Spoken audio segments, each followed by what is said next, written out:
Have you ever felt like your life was a series of unfortunate events? Like no matter what you did, things just kept getting worse. If so, the story of a young man named Joseph might just be what you need to hear today. It is a tale that starts with a dream and a fancy coat, but quickly spirals into betrayal, false accusations, and years of hardship.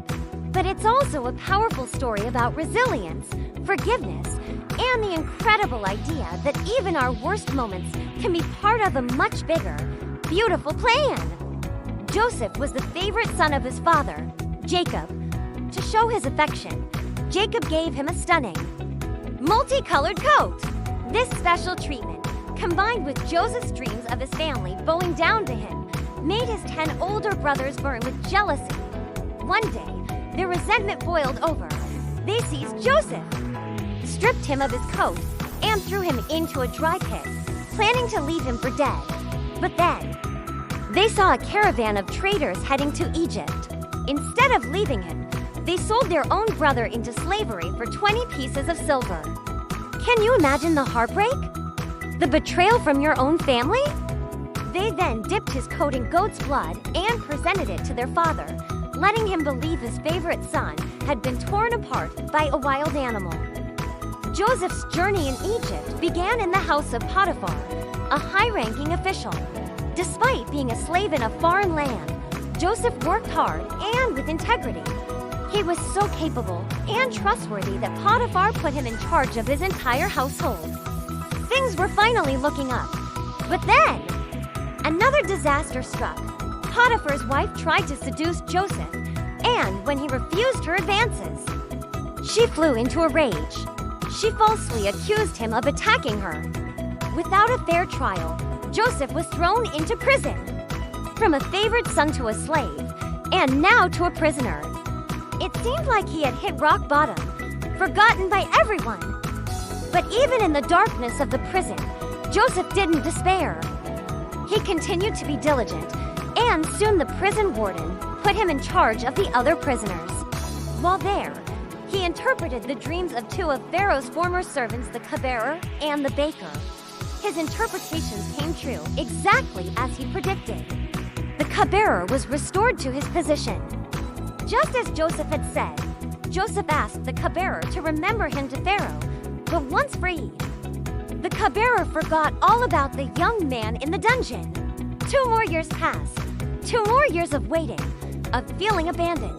Then, Pharaoh himself was troubled by 2 disturbing dreams that no one in Egypt could interpret. That's when the cupbearer finally remembered Joseph. Joseph was brought from the prison, and he told Pharaoh that his dreams were a warning from God. There would be 7 years of abundant harvest followed by 7 years of devastating famine. He advised Pharaoh to appoint a wise man to store up grain during the good years to prepare for the bad.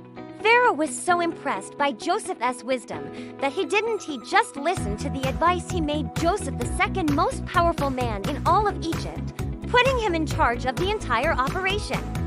When the famine struck, it was severe, affecting all the surrounding lands, including Joseph's homeland.